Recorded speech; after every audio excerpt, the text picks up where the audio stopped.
واش زعما حنا جميعا اميين؟ راه حنا فينا القانون، راه فينا المجاهدين، فينا الناس اللي عرفوا الوطنيين، عشنا الوطنيين، فينا الناس المحاربين يعني حنا ماشي عادي. كاين جمعيات هذه احنا دابا نشوف واش كنعرفوا حنا ما عندناش مقر، حنا دابا سالينا السنه ديالنا الدراسيه، احنا شلنا الادوات ديالنا 70 خريطه وما عندناش كنديروا حنا لهاد الوليدات، ما عندناش احنا غادي نبيع دابا ديورنا الادوات، سالينا السنه الدراسيه حنا غادي نبيع الادوات، ما عندنا لا مقر لا والو، حتى في القسم فين تحت اللوازم ديال فين نديو، ما عندنا حنا غنبيعوا، راه الانسان يلاه ساكن 45 متر غيدعي حنا اللي بغينا ديال الوليدات، حنا اللي بغينا ديال الوليدات. شكون؟ بهيجه زعيط رئيسه جمعيه الاخلاص للمعاقين بني خلف. شنو المشكل عندك؟ المشكل اللي عندنا هو ان حنا تنعانيو من المقر، وحنا وصلنا لواحد ال 200 وما يزيد على 200 منخرط داخل الجمعيه، وهاد الجمعيه منها اشخاص منها اطفال ومنها شباب. حنا حاليا يلا كنتعاملوا مع الشباب داخل واحد القسم مدمج ديال المدرسه، يعني والشاب عندنا راه مهمل، يعني ما لقيناش فين نتعاملوا مع هذا الشاب، يلا كنتعاملوا مع الطفل، والام ديال الطفل حتى هي خصنا نتعاملوا معاها، ما عندناش فيها الفضاء فاش غنتعاملوا مع هذه الام ديال الطفل. حنا داخل المؤسسه يلا عندنا الاطفال اللي كنتعاملوا معاهم داخل المؤسسه. حاليا حنا لاقي راسنا اننا ما عندناش المقر، يعني حنا خصنا في حاجه ضروريه للمقر، لان الجمعيه عندها برامج وعندها مشاريع، حاليا هي داخله في عده مشاريع، ومن بينها هذا القسم المدمج. حنا دابا ديال التمدرس كما كتشوفونا الاخوان، راه حنا شفتوا الادوات ديالنا دابا سالت السنه الدراسيه، حنا هذه الادوات ديالنا، يعني حنا ما عندناش مقر. مصطفى الهاني فاعل جمعوي وعضو في المعارضه بمجلس جامعه بني خلف. فيما يخص هذا الموضوع ديال اقصاء فعاليات المجتمع المدني بجامعه القرويه لبني خلف واعطاؤها للسيده من المحمديه، الجمعيه من المحمديه، في هذا الخصوص ما يمكن لي نرجع للسياق اللي يمكن نحاول نفهموا هذا الموضوع كيفاش. الاصل ان الجامعه دابا قرب عام ديال الانتخابات، ومن المفروض على السيد الرئيس ديال المجلس الجامعي باش يدير واحد اللجنه فيها واحد مجموعه من الفعاليات ديال المجتمع المدني، يعني فيهم جمعيات. تأسست اللجنه باقا ما تأسسش لحد الساعه، اللجنه ديال تكافؤ الفرص اللجنه ديال تكافؤ الفرص والمجتمع المدني، فهمتي؟ دونك باقا ما تأسستش هذه اللجنه، وما كاين المعارضه خصها واحد اللجنه ما بغيناهاش اللي باقا ما وصلوش فيها، وما كاينش واحد الانفتاح ديال على المجتمع المدني. وهذا الاقصاء وهذا التهميش كاين في المجلس الجامعي، الاغلبيه ما منفتحاش على الجمعيات، هو اللي كان سبب في ان هذه الجمعيات تم يتهمش على مستوى المشاريع اللي كتجي من طرف المبادره ديال محمد. حنا ما تعلمناش حتى العلم، حتى مجرد العلم ان سيدنا راه جاي نهار فلاني، ما كيحاشيوش لينا، ما كيقولوش لينا حتى تعالوا انكم مجرد وقفوا الصف قدام سيدنا، فقط كيعلمونا تعالوا جمعوا الناس ولا تعالوا يلا الرباط ولا شي حاجه. حنا الا جا سيدنا كمجتمع مدني راه خاصنا نكونوا احنا واقفين. علاش؟ لاننا كنخدموا مع الناس باش الناس حتى حنا تكون عندنا مصداقيه. ملي يشوفوك واقف امام سيدنا وكتسلم عليه، غير الناس غيديروا فيك المصداقيه، غيديروا فيك الثقه، غادي يجيو يقولوا لك حنا خاصنا وخاصنا. حنا راه صله وصل ما بين المواطن والاداره. دابا حنا راه ولينا في هذه المنطقه هذه بحال فقدنا الاهليه تاعتنا امام الناس. هذا راه عمل راه غير محبب من طرف جميع الجمعيات. ركلاوي فاعله جمعويه هنا بني خلف ومؤطره في دار الشباب بني خلف. كنبغي نقول لكم بان وعضوه في مجموعه من الجمعيات، منها جمعيه النجده ومن سيدة حياة العنف، وعضوه في جمعيه ديال بيت المعاق يعني المهم فاعله جمعويه. اللي بغيت نقول هو ان هذا المقر فاش تحل يعني كان كمفاجاه للساكنه في المنطقه، وهذه المفاجاه فاش كتجلى هي انهم جابوا يعني اطر اداريه ومسيرين جمعيات من منطقه اخرى، يعني من منطقه المحمديه. اللي كاين هذا الشيء كله هو واش ما كاينش اطر هنا في المستوى باش يجيبوا اطر من مدينه المحمديه؟ كاينين جمعيات عندنا هنا وعندنا فاعلين جمعويين وعندنا كفاءات اللي كيقول لك هما عندهم ناس لانهم مكونين. حتى حنا عندنا ناس مكونين، وانا كنشهد بانني انا كاطار في دار الشباب عندنا ناس اللي تخرجوا من دار الشباب وعندهم يعني دبلومات في الخياطه، اللي كيقول لك هما جابوا الناس مكونين في الخياطه ولا في الحلويات. كاينين الناس اللي ممكن يخدموا المنطقه واخا ما يكونش مقابل كثير، ولكن للاسف كنجيو حتى لاخر المطاف كنلقاو بان هاد المؤسسه اللي هي على تراب ديال بني خلف، تابع لجماعه بني خلف، انها كيتحكموا فيها ناس اللي هما في المحمديه، اللي يعني هما عندهم مقرات ديالهم، عندهم يعني عندهم برامج ديالهم في جهه اخرى. حنا كمجتمع مدني في هذه المنطقه كنرفضوا رفض بتاتا ان شي جمعيه تجي شي منطقه اخرى انها تحكم لنا في المنطقه اللي حنا عايشين فيها وكابرين فيها، وبغينا وليداتنا حتى هما يستافدوا منها. كنبغي نهنئ بالزياره المولوي صاحب جلاله ناصر الله المنطقه جامعه بني خلف لاجل تدشين ديال المركز السوسي ديال القضاء التربوي للامور الطفل والتكوين المهني الى اخره. عبد ربي متصابر رئيس جمعيه نجاح الاطفال والنساء ضحايا العنف والاشخاص بقيه صعبه ورئيس جمعيه الكرم والانصاف التنميه الاجتماعيه. بصالح العباره بلغه الشعب، للاسف جماعه بني خلف اصبحت بين ايدي لاجئين خارج اسوار الجماعه. بالله عليكم كيف يعقل ان جماعه بني خلف فيها مجموعه ديال الجمعيات اللي في وضعيه قانونيه وجمعيات اللي هي مؤطره وفيها طاقات اللي قادره تحمل المشعل، واليوم كنشوفوا المركز كيتسلم للجمعيه، ولا اقول بصح العباره جمعيه سياسيه. هذا الشيء لغه الشعب مخدوم راه من العيب والعار، يستهان بالطاقات والجمعيات. كيقول جمعيه نسائيه، راه كاين جمعيه ديال المعاقين، كاين جمعيه ديال النجار اللي يجرى فيها النساء، كاين هذا. علاش حنا تنجيو نستعنوا بجمعيه خارج المدار ديال المنطقه؟ إيمان رضوان فاعله جمعويه من مرقه بني خلف، جمعيه اباء وامهات واولياء التلاميذ الفاطميه الخيريه بالحي المحمدي، وجمعيه كاتبه جمعيه نجده للاطفال المعاقين والنساء في وضعيه صعبه. اللي بغيت نقول انا من هذا المنبر للاخوان المغاربه، وهو على انه الجمعيات ديال بني خلف هي بصراحه محقوره بالدارجه. احنا محقورين بحيث ان بني خلف فيها 260 جمعيه قانونيه. بما ان فيها 260 جمعيه قانونيه وبالتالي ينوضوا يجيبوا جمعيه من المحمديه هي اللي تسير المركز داخل بني خلف، فهذا يعني اننا محقورين داخل منطقتنا. كيفاش هاد الناس بغاونا نخدموا وسيدنا كيوصي على العمل الجمعوي؟ هاد الناس راهم حبطونا، راه حنا تراجعنا، احنا ولينا في واحد المرحله ديال الاحباط. غادي نتراجعوا، ما تليناش غادي نقدروا نخدموا مازال او نقوموا بشي عمل جمعوي. الا كنا حنا كنخدموا وكناضلوا ونوضوا من تكون شي حاجه اللي هي تاع الصح والمعقول يجيبوا ليها ناس وحدين اخرين. ربما ما عرفتش شنو هو السبب، قد يقولوا هم اكفاء، حنا عندنا ناس هنا اكفاء بامكان شي عيالات حنا يخدموا. كاينين ناس عندنا هنا اللي قادروا يخدموا احسن من هذوك الناس. علاش غيخدموا احسن من هذوك الناس؟ لاننا حنا عارفين مالين منطقتنا، عارفين الناس شنو خاصهم ديال المنطقه ديالنا، راه اهل مكه ادرى في شعابها. امينه فاعله جمعويه من منطقه بني خلف. السؤال اللي كيطرح نفسه عليا انا كفاعله جمعويه على كاع جميع الجمعيات اللي كاينين في هذه المنطقه هو ما هي المسطره القانونيه اللي تبعوها تسلموا هذا المركز.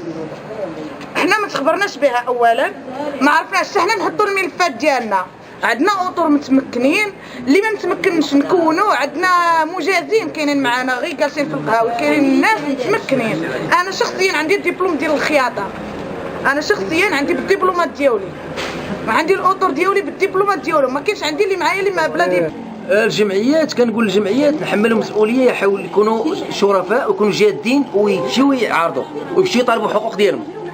انا شخصيا في البرامج ديالي كنت اول بند درت فوق هو الانفتاح على الجمعيات، فهذا كنحملهم يمشيو يطلبوا بحقهم. الميثاق الجامعي كيطلب منهم يعطيهم لجنه في الجامعه على ساكنين عليها، يمشيو يطالبوا بحقهم وياخذوا لجنه في الجامعه، الا كانوا مع الرئيس ولا كيتملقوا الرئيس ما يطلبوهاش يبقاو ساكتين. واحد النبذه قليله فقط من هاد الناس وكنمثلوهم، لاننا كون قلناها لهم كانوا غادي يجيو كاع كاملين، حتى واحد ما غيتخلف، لان الجميع كل شيء هادشي دار حزازه في النفس ديالنا. وراه الصراحه راهم ظلمونا بزاف، وحنا باسم بني خلف حنا كنطالبوا الناس باش الناس المسؤولين الكبار اللي كاينين في هذه المدينه باش يقولوا لنا من وراء الكواليس شكون اللي عطى للناس هذه الجمعيه الحق باش تدخل لهذه البلاصه، شكون اللي عطاها الحق.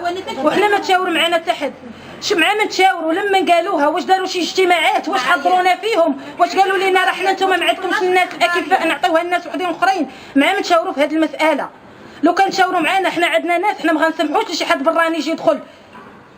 يعرف اشنو كاين في بلادنا. حنا بلادنا حنا اولى بها، حنا اللي غتنا نعرفوا ندوزوا نظامنا مع بعضياتنا ونعرفوا اشنو كاين. ما بغيناش البراني يدخل وسط منا باللغه العربيه، ما بغيناش البراني يتخشى وسط منا. كاين واحد جزء غير محايد وغير نزيه وغير شريف، فهمتي؟ هذوك واحد جزء ما لهذا كان السكوت. كاين جمعيات ساكتات، علاش سكتوا حتى دابا تتعطى؟ علاش ما كانش واحد النضال وواحد هذه ولا انفتاح المجلس؟ ما كانش في العلم ديالهم، علاش ما كانش ما كانش اعلان باش خاصهم يتابعوا، لأن على الاقل يطالبوا بالحق ديالهم بالجماعه، لان ياخذوا اللجنه ديالهم، لان اغلب الملفات اللي كانت في عمليات محمديه خاصهم اللجنه يعطيهم قانون والدستور، علاش ساكتين عليها؟ حيت هذا صاحب الرئيس هذا كذا بحقك تاخذ لجنه تدخل لها وعطي المقترحات ديالك، ماشي ضروري تفرض على الرئيس. القانون كيعطيك يسمح لك باش تقترح عليه، تقترح على الرئيس. دونك كاين هذا المشكل ديال عندنا ديال المجلس مع فعاليه المجتمع المدني. هذا المشكل مني هما الجمعيات مهمشين في المجلس بغيت همشيت انا. علم لنا العلم اللي كان في علمنا هو ان الزياره الملكيه غادا تكون، ولكن استعنوا ربما من جمعيات خارج المنطقه وقصوا جمعيه المنطقه. ما السر وما الدافع؟ من يتحمل المسؤوليه؟ هل السلطه المحليه ام المجلس الجماعي؟ للاسف المجلس الجماعي في دوراته بعض المستشارين سامحهم الله او الاطياف السياسيه اللي حلمت بها الوقت كتقول نحن بصدر رحيب وبقلوب مفتوحه فتح الباب للعمل الجمعوي في المنطقه. فين هما؟ واش هاد الجمعيات في المنطقه منقرضه؟ ما كاينينش. لو وجدوا لهم كيستعنوا بنا عمليه كتكون الزياره الملكيه عاد كيقولوا حقا نجمعوا الناس كذا. هذه تكون بعيده ماشي قريبه، هذه تكون خارج التراث. صعيبه. اما شي حاجه فيها المصلحه اللي ولاد البلاد خاصهم ان اهل مكه ادرى بشعابها. هذا المركز راه دار لابناء المنطقه ودار الشباب والشابات ديال المنطقه، دار النساء والرجال ديال المنطقه، ما دارش الناس اللي غيجيو من المحمديه يسيروا المنطقه. هذا الشيء عيب وعار. حنا ديما باساسيون تكون ديما سياسيه، مسؤول كبير اطار في الدوله سياسي كيسلموا رئيس الجمعيه حتى هي في النشاط السياسي، وهذا الشيء راه ماشي معقول. والسؤال اللي كيكرر نفسه هو علاش ما تخبرناش بهاد الجمعيه؟ علاش ما تخبرناش باننا حنا نحطوا الملفات ديالنا؟ حنا قادرين نسيروا المنطقه ديالنا، قادرين نسيروها بخيبها بزوينها، عارفين خيبها عارفين زوينها، عارفين الناس ديال المنطقه ديالنا. حنا اللي عارفين الناس ديال المنطقه ديالنا، ما يجيبوش لنا واحد اخر يسير. ماشي اخبار، ما عندنا حتى شي اخبار تبي الزياره الملكيه كجمعيه ما عندناش عليها اخبار. اننا سمعنا سمعنا من الافواه وهذاك الشيء، ولكن راه كجمعيه ما تخبرناش ان غتكون واحد الزياره. ما كاينش عندنا هذا الاخبار، ما كاينش كجمعيه. مع الاسف هذا الشيء اللي بغيت نشير، لان الجمعيات مهمشه داخل المجلس، باقا ما تاسسش لجنه ويعيط لهم وينفتح عليهم ويصنت لهم، لان الجمعيات المجتمع المدني ولات كتشتغل احسن من المرشحين، احسن من الاعضاء احيانا، لانهم كيكونوا في وسط الناس في الدروبه في الاحياء في القطاعات في المهنيه، كيعرفوا المشاكل المتخصصه.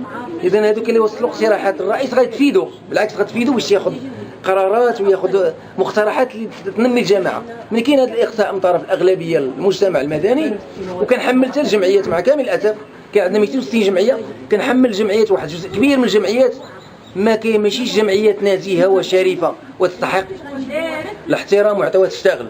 كاين جمعيات اللي سياسيه، كاين جمعيات اللي متملقه، واحد جزء لا اعمم.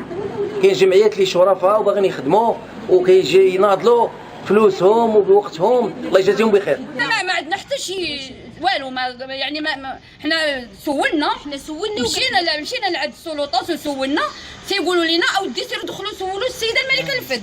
حنا جينا عند السيده الملكه الفد وسولناها، وهذاك الشيء تتقول لك هي ما يمكنش ان تقدر تقول لنا هي شي حاجه. هاد الملكه الفد عندها شي جمعيه في بني خلف؟ ما عندهاش جمعيه، وهي عندها مركز في المحمديه. ماشي الحال، وكنقولها بالعلانيه واتحدى ايا كان، لان القانون والحق يعلى ولا يعلى عليه. نحن في بلد المغرب حداثي، بلد المغرب بلاد ديالنا دافع دستور جديد 2011 وطبق على كل شيء. اللي بغى المصالح الخاصه يمشي يجمع في القهاوي ويحط السوار ديال الادارات، ما كاش يمشي يحطهم ماليهم. اللي بغى يدير لنا جمعيه سياسيه ويعطي مسؤول كبير اطار في الدوله يسلم هو كان سياسي ويسلم هاد الناس، هادشي راه ماشي معقول، راه عيب وعار. بلغه الشعب فهم الفاهم. ضروري غتكون خلفيه سياسيه، وخصوصا دابا الانتخابات قربات والانتخابات البرلمانيه هي على الابواب. ضروري غتكون خلفيه سياسيه، ولكن للاسف هذه المسائل اللي يمكن يعني يستافد منها الساكنه او الطفل او الام او ما خصهاش تكون عندها خلفيه سياسيه، خصها تكون يعني قائمه الوجود بدون خلفيات، يستافدوا الناس بدون ما تكون خلفيه سياسيه. لان لو وصلنا للخلفيه السياسيه راه غادي تحيد النزاهه وتحيد يعني شحال المصداقيه في يعني في الاداره وفي التعامل. يعني هاد المسائل كلها ما خصهاش. هادشي اللي كاين هذا هو المشكل اللي كاين، هو اننا حنا داخل بني خلف راه كاين جمعيات المجتمع المدني، راه كاينه الجمعيات الواصله وكاينه الجمعيات اللي انها حتى هي عندها تجربه وعندها خبره في الميدان. يعني راه ما يمكنش ان ما كاين حتى شي جمعيه عندنا ما غتكونش كاطار اداري. راه ما يمكنش. لمن كتحملي مسؤوليه في هادشي اللي وقع في هذا حاليا ما نقدروش كنقولوا لان السلطات هزوا يديهم. كيقول لك اودي حنا مؤسسات محمد الخامس، يعني هما كيهزوا يديهم على هذا الشيء. تيقول لك حنا ما عندناش. قال لك السيد القائد توا بنفسه تكلمنا معاه في هذا الموضوع، قال لك من بعد غنقدروا نشوفوا هذا الشيء كيفاش الرساله ديالي هي ان هاد المقر اللي داروه هنا، هذا المركز اللي داروه هنا في بني خلف، ان يسيروه ناس من بني خلف. وكنعاود ناكدها، ناس من بني خلف حتى لما كانوش مكونين يتكونوا. الا كيقول شي واحد بان هاد الناس ما مكونينش يعيطوا لينا يحضرونا يجلسونا على الطابله ونشوفوا هاد الناس هادو واش فعلا ما مكونينش. حنا عندنا ناس مكونين، ولكن للاسف وكنعاود نقولها ما كاينش اللي كيوقف معاهم، ما كاينش اللي كيدفعهم للقدام. كل شيء كيجي حقا كيجي من بلايص اخرى، من المحمديه من كازا من هذه. وكتلقى ونزيدكم حاجه اخرى، ها هي جماعه بني خلف بلا ما نمشي بعيد. جماعه بني خلف الثلثين فيها ماشي من بني خلف خدامين فيها.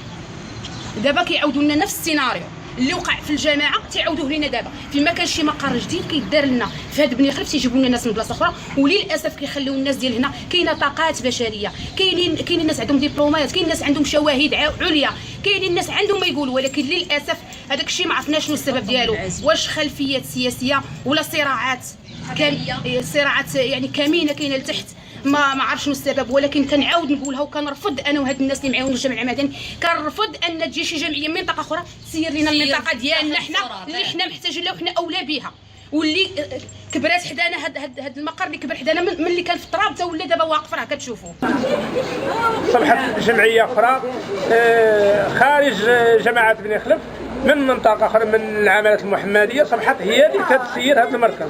والجمعيات ديال جماعه بني خلف كلهم تقصاو من هذا المركز. واليوم حاليا كيجوا بعض الوليدات اللي كيبغوا يتسجلوا في هذا المركز وكيقولوا لهم راه ما بقاش عندنا، راه عمر المركز. وجاو اكثريه كيجوا من منطقه اخرى، ووليدات المنطقه لا يرثى لها. ما كايناش في المشرع في المغربي ولا في القانون ديال منظمه الجمعيات باش غتسلم واحد المؤسسه الجمعيه نسائيه. علاش بدها تكون نسائيه؟ فين كاين المشكل الى سير جمعيه فيها خليط ولا كلا الجنسين لا الرجل ولا المراه؟ اين المانع؟ اذا ما كاينش شي قانون. ما كاينش شي قانون. لا المركز كيقراو فيه وليدات وبنات. اذا كانت نسائيه لا واش ما كاينش شي قانون بالضبط كيمنع تسيير بعض المرافق على الجمعيات المختلطه؟ ما كايناش هذه. الا كاين شي حاجه عندهم هما دايرين رياض والصرف بوحدهم الله اعلم. هاد الناس اللي سلموها سونطر الجمعيه النسائيه، حنا عندنا دوسور ديالنا وعندنا ملك ديالنا محمد السريس. اما اللي بغى يبقى يلعب بولاد الشعب يمشي على الصوارت ويمشي يقلب على راسو، ما بقاش تحكوا ولاد عباد الله. راه كاين ناس، كاين طاقات في المنطقه، راه كاين جمعيات وكاين النساء المؤهلات. الخياطه راه الناس تكون في دار الشباب، كانت تكون كاين طاقه. علاش انا غنجيب عبوش ولا الكنبوشيه من محمديه ولا من عين حرد من طنجه تسير لينا بني خلف؟ شي راه ماشي معقول. حمل المسؤوليه لجميع المكونات اللي ساهمت في تسليم هذا المركز، ان هذا دار في اطار المبادره ديال البشريه في محمد الخامس. ولكن للاسف اليوم كنشوفوا جمعيه من المحمديه كتجي باش تسير لنا حنا المنطقه. اذا بني خلف انا لله وانا اليه راجعون. كنحمل المسؤوليه من جهه للجمعيات ماشي كلها، لا اعمم الجمعيات غير جاده والتي تسكت احيانا وتنتفض احيانا، لان الجمعيات غير جاده. واحمل المسؤوليه الى رئيس المجلس الجماعي والى الاغلبيه، لان الدستور والميثاق الجماعي ديال المقاطعات الترابيه كيفرض عليهم ياسسوا واحد اللجنه ويدخلوا فيها لجنه تكافؤ الفرص يدخلوا فيها جمعيه المجتمع المدني. حنا قربنا سنه وباقي ما تكونش هذه اللجنه. المهرجان التفوريده حنا كاع باغيين التفوريده، كاع ولاد العروبيه عزلنا التفوريده، ولكن يفوتوا انتخابات ومرحبا. حنا الاولين نجيو نتفوردوا، حنا ماشي ضد التفوريده، ولكن باش تجيب جمعيه وحده مولاها كان مرشح في انتخابات جماعيه وتعطيك 28 مليون باش يصرفها، وممكن تجي اموال اخرى تصرف تولي حمله انتخابيه سابقه الاوانها. شكون هذه الجمعيه اللي خدات؟ الجمعيه ديال الخياله وحده سميتها البنيم غيت، الجمعيه وحده اللي عطاوها 28 مليون، جمعيه وحده. رغم ان عندنا مجموعه من الصرفات وقال لك ما كاينش جمعيات، ولكن كون علموا هذا هو الحجه ديالهم ان ما كاينش جمعيات. كون اسسوا 100 جمعيه علاش اسسوها بوحدها مباشره؟ علمونا ناسسوا 20 جمعيه. جمعيه حديثه هذه حديثه وعطاوها 28 مليون باش دير التفوريده. انا ماشي ضد التفوريده، باغي نتفورد ولكن ورا الانتخابات. السؤال هو هذاك اللي كتغنوا تنظيم المهرجان. الا بغاو يديروا الشوا ويديروا هادي والتبارود وداك الشيء راه ما تكفيهمش، ولكن يمكن تدخل اموال مشبوهه ديال الانتخابات. باقي منين غيجي؟ يمكن غتدخل اموال مشبوهه ديال الانتخابات ديال الحمله الانتخابيه. انا الاسم ديالي الجلالي بوباز، اب بنت معاقه في عمرها 24 سنه، وكان نحمل رئيس امين المال جمعيه الاخلاص معاقين بن خلف. عندنا واحد الفئه فيها فئات دينيه، فئات حركيه، فيها الصم، فيها البكم. عندنا فوق من 200 منخرط حاليا في جماعه بن خلف.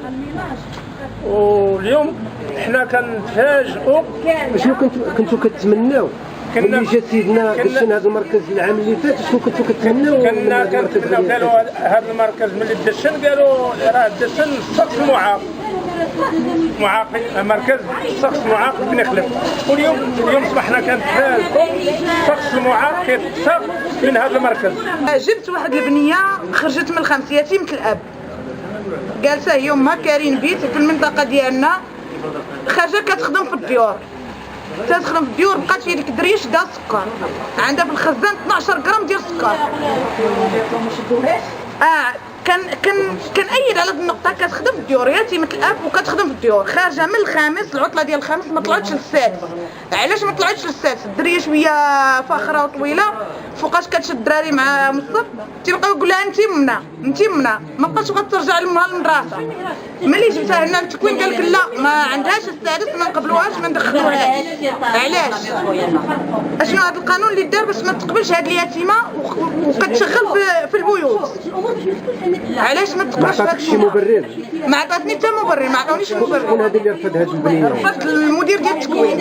المدير ديال التكوين رفضها، قال لي لا خاصها كنقبلوا اللي عنده السادس واللي عنده القضيه واللي عنده الباك. علاش هذه البنيه تترفض؟ عندها الحق كطفله، عندها الحق كمواطنه، عندها الحق بانها تدخل هذا السونتر وتكمل التعليم ديالها، لانها باقا في واحد السن ديال التمدرس.